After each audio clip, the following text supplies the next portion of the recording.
Okay, over my left shoulder, we have the sunrise as we leave Oxbow, Oregon. We were right at the Pacific time zone, and we were wanting to leave earlier, and we didn't realize that the phones had switched over because we just didn't know. It was a mountain time, it's Pacific time,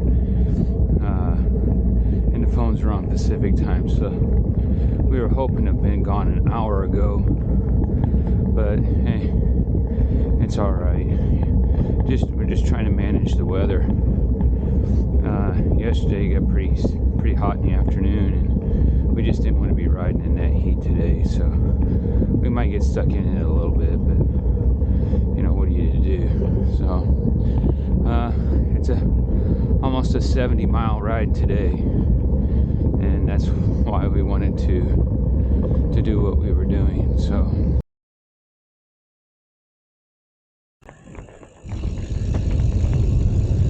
just thought I'd give you a daylight shot early here in the morning. A little different than yesterday. Yesterday was completely brown. Here, I know you may or may not be able to see it in the video, but the valleys on the hill there are kind of lush with green, because that's where the water flows. So the hillsides look a lot different than the dry, arid landscapes that we saw yesterday.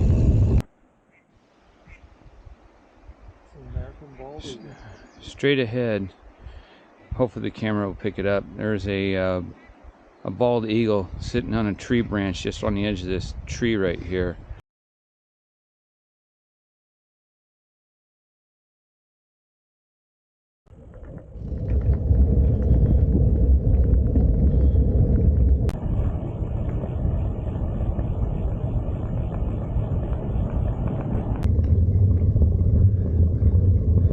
So we're 20 miles into the ride this morning, and our camp host back at the Copperfield campground in Oxbow, Oregon, told us between the 20 and the 30-mile points in that area we had a climb. Climb's not been bad. Percentages are actually pretty decent, but yeah, we were expecting this, you know. All right. Yep.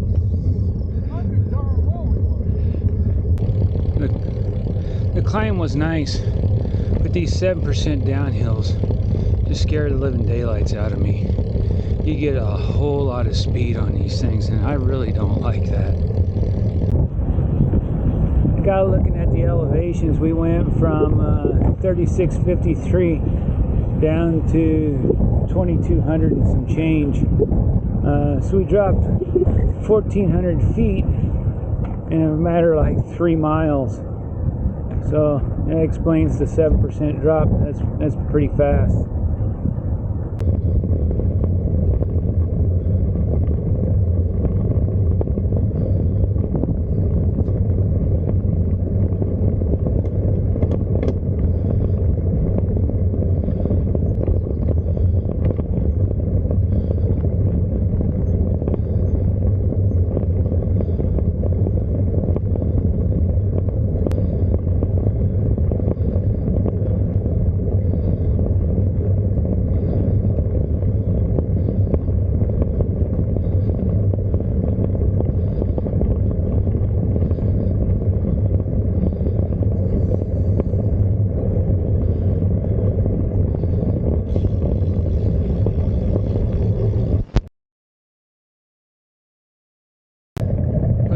Little bit we've been in the Hell's Canyon again, and that's where we're at now.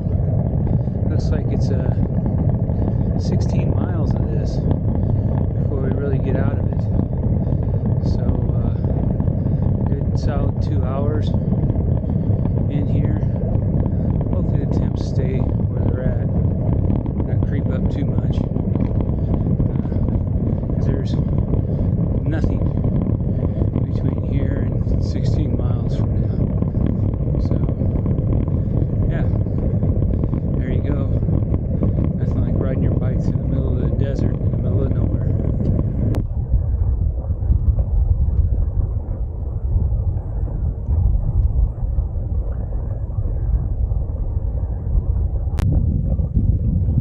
maybe somebody could explain this to me. It's just an observation that I have seemed to made. When we get into these hollers where we got tall hills on both sides, we always have a really high velocity wind compared to when we get out into the more open spaces. I think I know what's going on, but I just kind of figured there might be somebody out there that understood, maybe a little more educated than me, that could explain this. God damn. It is so easy to get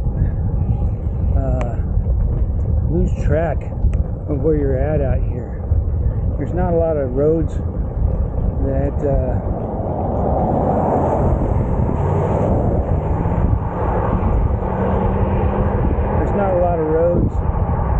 intersect with this road. There's some houses and stuff every once in a while, some cars every once in a while, and but you look and there's just nothing. So you really have to pay attention, look at your road maps, keep track. You think you've been riding for a while, and when you finally figure it out, it's like it was only 3 miles. So it's really distracting when you're riding. We're on the last climb of the day. Got about another 600 feet to go. We've been out in this heat for quite a while. The sun's just baking us. Temp on my bike thermometer says 109. I can believe that. I should have enough water to get to town. So not too worried about that. Just want to get to town. The last mile marker that I saw said 13 miles. By getting to Baker City, Oregon, we just completed the 3rd map set of Trans-America route, headed from Yorktown, Virginia to Astoria, Oregon. So we got 2 map sections left after today. Just a real quick update.